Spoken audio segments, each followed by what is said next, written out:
I never imagined that at 72 years old, the person who would break me the most would be my own son. Not a stranger. Not life itself. My own blood. That night, the rain wasn't just falling from the sky. It felt like it was washing away everything I thought I had earned as a mother, as a woman, as a human being. It started with an argument that didn't even feel important at first. I asked a simple question about how long I'd be staying. I wasn't demanding anything. I just wanted to know where I stood. My son didn't answer right away. He just stared at me like I had already crossed some invisible line. Then, without warning, he grabbed my suitcase, walked to the door, and threw it outside into the rain. "You're a burden," he said. Not shouted. Not whispered. Just said, like it was a fact. That word hit harder than the suitcase hitting the pavement. I stood there frozen, watching water soak into the only things I still owned. Clothes I had folded carefully. A photo of my late husband. Letters I had saved for decades. All of it drowning right in front of me. My legs felt weak, but my pride refused to beg. I picked up the suitcase with shaking hands, stepped outside in my thin sweater, and heard the door slam behind me. That sound followed me longer than the rain. I walked without direction. Every step felt heavier than the last. My slippers filled with water, my body trembling from the cold, but the pain in my chest was worse. I kept thinking about all the years I spent raising him. The nights I stayed awake when he was sick. The sacrifices I never talked about. And now, I was nothing but extra weight to him. Eventually my legs gave up. I found myself under a bridge, tucked against a concrete wall, pulling my soaked suitcase close like it could protect me. Cars passed by, splashing water, people driving home to warmth and safety. No one stopped. No one looked twice. That was when it truly hit me. I wasn't just homeless. I was invisible. The rain slowed around 3 a.m., but the cold didn't. My body shook, not just from the weather, but from humiliation. I kept replaying his words in my head. Burden. As if love had an expiration date. As if motherhood had a return policy. I didn't cry that night. I just sat there, listening to the world move on without me.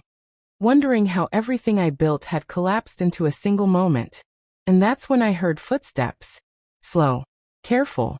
Coming toward me. At first, I thought I was hallucinating. But when I looked up, I saw someone I never expected to see again, my sister. Standing there in the rain. And in that moment, everything was about to change. I didn't recognize my sister at first because my mind couldn't accept that someone would actually come looking for me in the middle of the night, in the rain, under a bridge where dignity goes to die. But when she called my name, softly, the way she used to when we were girls hiding from our parents, something inside me cracked open, and before I could stop myself, I started crying. Not loud sobs, not dramatic tears, just the quiet kind that come when your soul is exhausted from holding everything together for too long. She wrapped her coat around my shoulders without asking questions, without judgment, and helped me stand as if this moment was the most natural thing in the world. As if finding your older sister soaked, shaking, and discarded wasn't shocking at all. And as we walked to her car, my legs barely working, she kept saying, "You're safe now, you're safe now," over and over, until the words started to feel real. Inside her car, with the heater blasting and the windows fogging up, she finally looked at me, really looked, and her eyes filled with a kind of anger I had never seen before. Not loud anger, but the dangerous, quiet kind, and she said, "He did this, didn't he?" And I nodded, ashamed, embarrassed, still somehow blaming myself, still wondering if I had asked for too much just by existing. On the drive to her house, memories flooded my mind, memories I hadn't allowed myself to think about for years. Of all the times my son had slowly pushed me aside, the birthdays spent alone, the conversations cut short, the way he'd sigh when I talked too long, how his wife's smiles never reached her eyes, how I had slowly shrunk myself so I wouldn't be inconvenient, how I told myself it was normal, that children grow up, that I should be grateful for whatever scraps of attention I received. And suddenly I realized this moment under the bridge wasn't an accident. It was the final step in a long process of erasure. When we arrived at my sister's house, she made me tea, sat me at the kitchen table, and let me talk without interrupting, without fixing anything. And for the first time in years, someone listened to me without checking the time or their phone. And that simple act felt almost unbearable. She told me something then that I wasn't ready to hear but desperately needed. That love does not humiliate. That family does not throw you away when you become inconvenient. That being old does not make you disposable.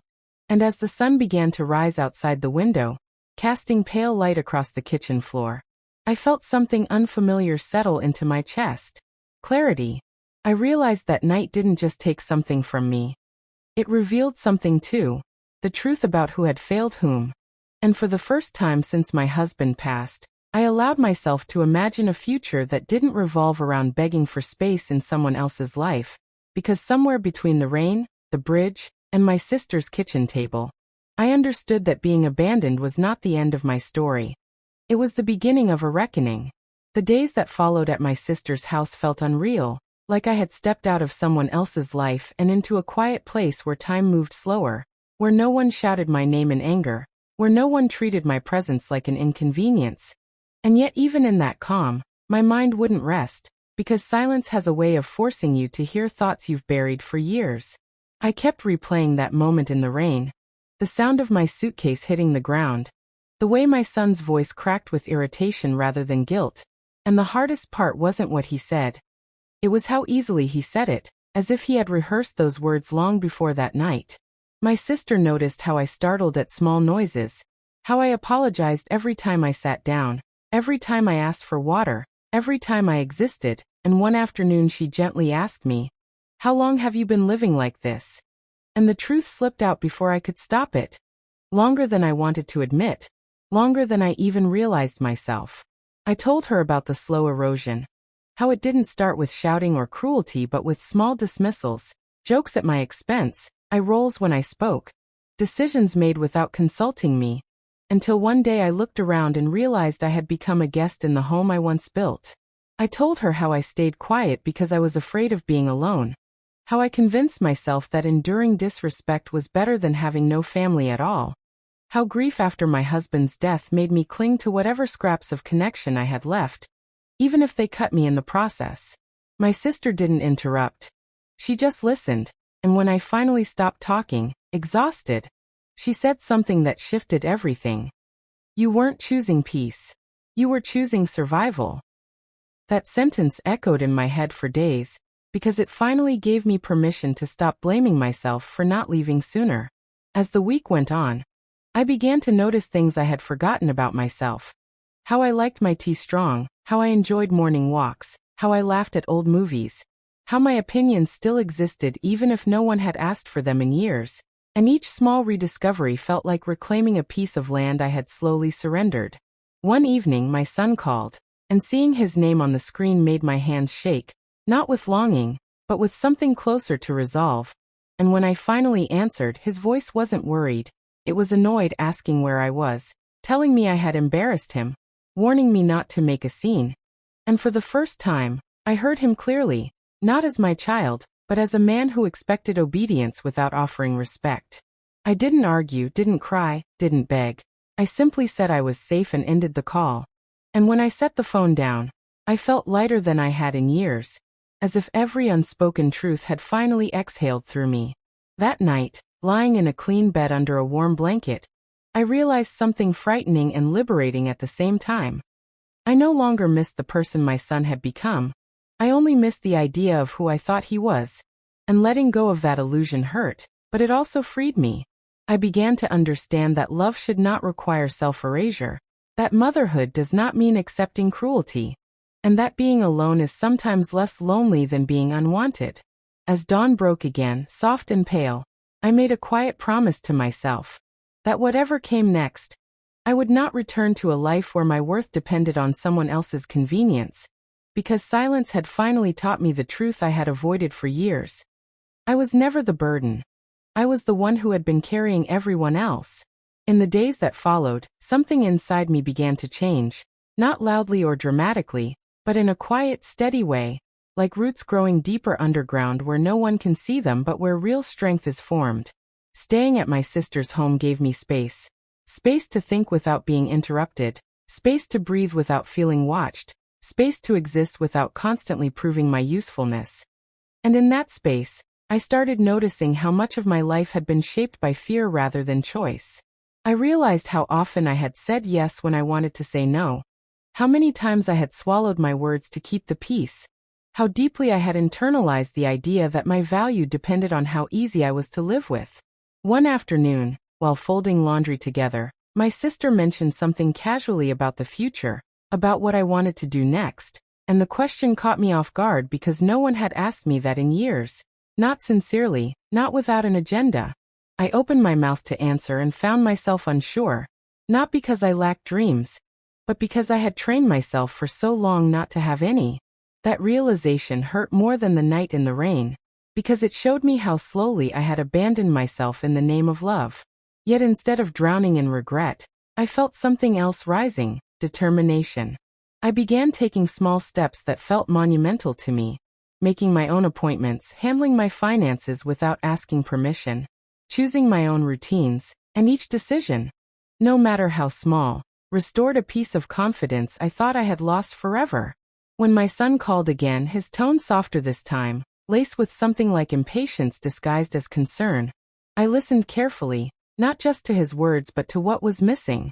There was no apology, no acknowledgement of the suitcase, the rain, the cruelty, only an expectation that I would eventually return and things would go back to how they were. For the first time, I understood that going back wouldn't mean reconciliation. It would mean erasing everything I had learned.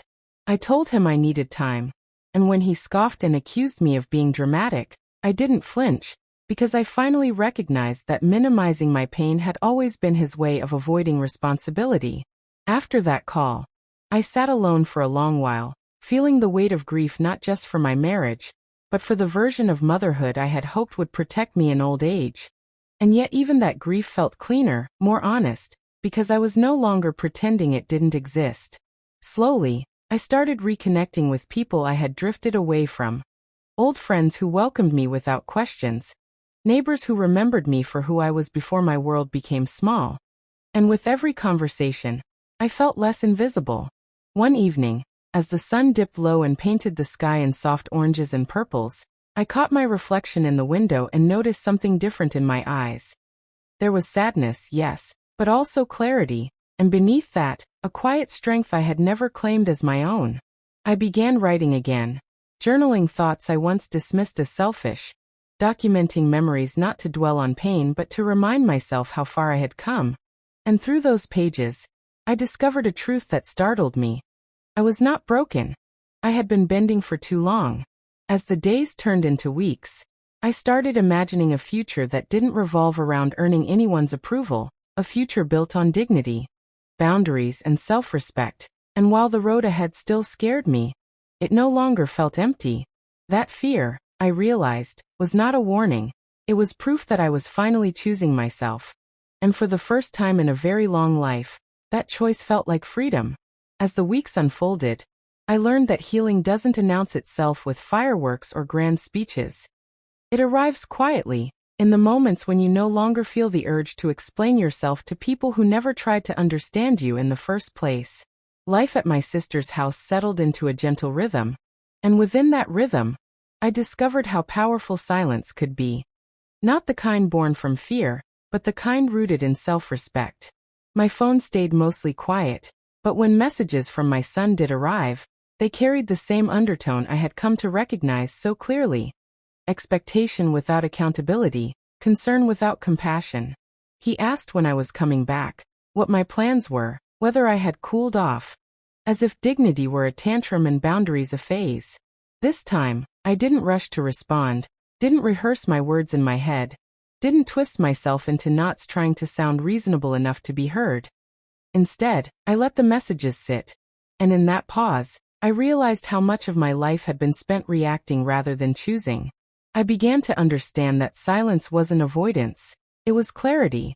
It gave me space to notice how my body no longer tensed when my phone buzzed, how my breathing stayed steady instead of shallow, how peace slowly replaced the constant low-grade anxiety I once thought was normal. One afternoon, while sorting through old boxes I had brought with me, I came across photographs from years ago. Birthdays, holidays, moments frozen in smiles. And instead of feeling bitterness, I felt something softer and more complicated. Acceptance. I could see now that love and harm had coexisted in my life. And acknowledging that truth didn't erase the love, but it freed me from excusing the harm. As I reflected on those memories, I recognized a painful pattern. Every time I had been hurt, I had been the one to apologize, the one to smooth things over, the one to make sure everyone else felt comfortable while I quietly disappeared. That realization didn't fill me with anger. It filled me with resolve. I began practicing saying no in small ways, turning down invitations that drained me, choosing rest over obligation. And each no felt like a brick laid in the foundation of a new self. One built not on sacrifice, but on balance. When my son finally called, his voice carried a mix of frustration and disbelief, as if my continued absence were a personal insult. And for a moment, the old reflex stirred inside me, the urge to soothe, to fix, to return things to how they were. But I let that reflex pass, like a wave that no longer had the power to pull me under. I spoke calmly, clearly, and without apology, explaining that I needed time and space, not as punishment, but as protection.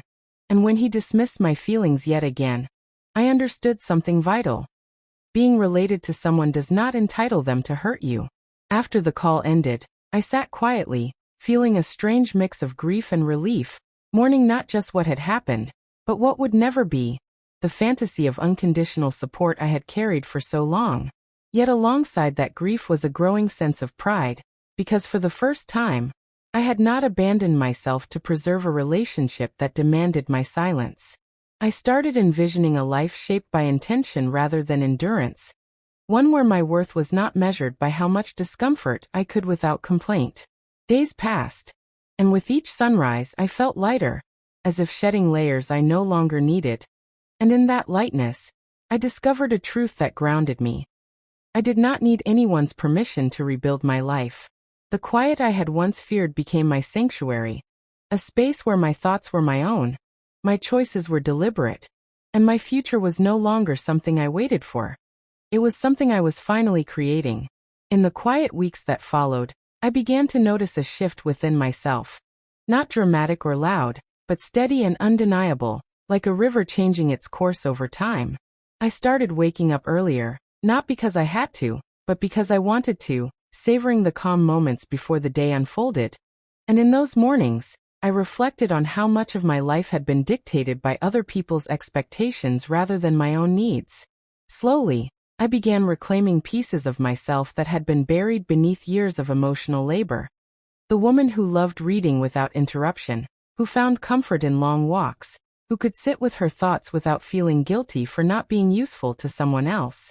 Each small act of self-care felt revolutionary, not because it was extravagant, but because it was intentional. Conversations with my sister deepened, and through her quiet support, I realized how healing it was to be believed without having to prove my pain. She never questioned my decisions or rushed me toward forgiveness. She simply listened, and that alone restored parts of me I didn't know were broken. One afternoon, as we shared tea on the porch, she gently asked what I wanted my life to look like from here, and the question caught me off guard. Not because I didn't have answers, but because no one had asked me that in a very long time. For the first time, I allowed myself to imagine a future defined by peace rather than survival. A modest place of my own, a routine that honored my energy, relationships rooted in mutual respect rather than obligation. And as I spoke those thoughts aloud, they felt less like dreams and more like plans. Meanwhile, news from my son came through mutual relatives, filtered and softened, yet still carrying the weight of unresolved tension. I learned that he was angry, confused, telling others that I had abandoned him. And while those words stung, they no longer shattered me, because I finally understood that his version of the story did not have to become my truth. Instead of rushing to defend myself, I focused on building a life so grounded that no narrative could uproot it. There were moments, of course, when loneliness crept in, whispering doubts late at night, but even then, I reminded myself that loneliness was not proof of failure. It was simply the space left behind when old patterns fell away. I filled that space with learning, enrolling in a short course I had once postponed endlessly, volunteering a few hours a week at a community center, where stories like mine echoed in different voices. And through those connections, I realized how common it was for parents, especially mothers, to lose themselves in the act of giving. Each shared story reinforced a truth I was slowly embracing. Strength does not always look like endurance. Sometimes it looks like choosing yourself after years of neglect. As days turned into months, I noticed how my posture changed, how my voice grew steadier, how I no longer flinched when conflict arose, because I trusted myself to handle whatever came next. The woman I was becoming felt unfamiliar, yet deeply authentic, shaped not by rejection, but by resilience, and in recognizing that strength, I understood that my past did not define my limits. It revealed my capacity to rise beyond them. Time has a quiet way of revealing truths that arguments never can. And as more distance settled between my son and me, the silence itself began to communicate what words had failed to express for years. There were no dramatic apologies, no sudden phone calls filled with regret, just the slow realization that life had moved on without resolving what had been broken. And strangely, that acceptance brought me more peace than confrontation ever did. I stopped checking my phone compulsively, stopped rereading old messages searching for hidden meaning. And in doing so, I reclaimed emotional energy I didn't know I had been wasting. Friends I hadn't spoken to in years re-entered my life naturally, not out of pity but out of genuine connection. And with them came laughter that felt unfamiliar at first, as if my heart had forgotten how to hold joy without guilt. During one such evening, sitting around a small dinner table, I caught myself laughing freely, and in that moment, I realized how long it had been since I'd allowed myself to exist without the constant fear of being unwanted. Meanwhile, occasional updates about my son continued to reach me indirectly, and while each piece of information stirred complex emotions, I no longer felt the urge to intervene or correct the narrative. I understood now that healing does not require mutual agreement, only personal clarity. One night, I dreamed of him not as the angry man he had become, but as the little boy who once held my hand tightly crossing the street. And when I woke, I allowed myself to grieve not just the relationship we had lost, but the future I had imagined for us. A future that may never come. And accepting that truth felt like laying down a heavy burden I had been carrying for far too long. In that grief, however, there was also relief, because it freed me from the illusion that I could fix everything if I just tried harder. I began setting clearer emotional boundaries, not as walls built from bitterness, but as doors I could choose when to open, understanding that love without respect eventually becomes self-betrayal. As weeks passed, I noticed how my inner dialogue changed. Where once there was self-blame, there was now compassion. Where once there was fear, there was now discernment. I no longer measured my worth by my role as a mother alone, but by the integrity with which I lived my life, and that shift reshaped how I saw myself entirely. One afternoon, while walking through a park filled with families, I felt a familiar ache rise in my chest, but instead of turning away, I stood there, breathing through it, acknowledging the pain without letting it define me. And in doing so, I realized that strength is not the absence of hurt, but the ability to hold it without being consumed. The silence between my son and me remained, but it was no longer empty. It was filled with understanding, acceptance, and the quiet confidence that I had survived something deeply personal, and emerged with my sense of self intact. In the end, the most unexpected outcome of everything I endured was not reconciliation, but transformation. Because somewhere between the heartbreak and the long quiet nights, I learned how to choose myself without apology. I stopped waiting for closure to arrive in the form of a message or an explanation, realizing that closure is something you grant yourself when you decide your life is worth living fully, even with unanswered questions. I began filling my days with intention. Morning walks that grounded me, books that reminded me of my own voice, and small routines that rebuilt a sense of stability I had lost when my identity revolved solely around being needed. There were moments when memories still surfaced suddenly, catching me off guard, but they no longer shattered me. Instead, they passed through like waves, leaving me standing.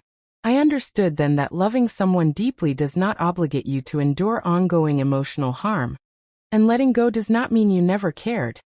It means you finally cared enough about yourself to stop bleeding quietly. One evening, As rain tapped gently against my window, I felt an unfamiliar calm settle in my chest, the kind that comes not from everything being fixed, but from knowing you will be okay even if it never is. I imagined my son living his life, making his own choices, and for the first time, I wished him well without sacrificing my own peace, a balance I never thought possible.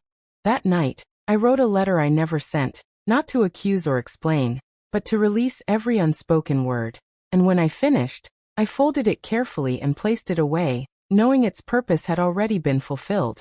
I no longer needed to prove my worth as a parent or as a person, because survival itself had taught me resilience, and reflection had taught me wisdom. Standing in front of the mirror one morning, I saw not a woman abandoned or broken, but someone who had endured rejection and still chosen kindness, boundaries, and self-respect. And if this story has taught me anything, it is this. Sometimes the greatest act of love is not holding on, but letting go with grace, walking forward without bitterness, and trusting that a life rebuilt on self-worth will always be stronger than one lived in quiet pain. This is not the ending I once imagined, but it is the ending I chose, and that choice changed everything.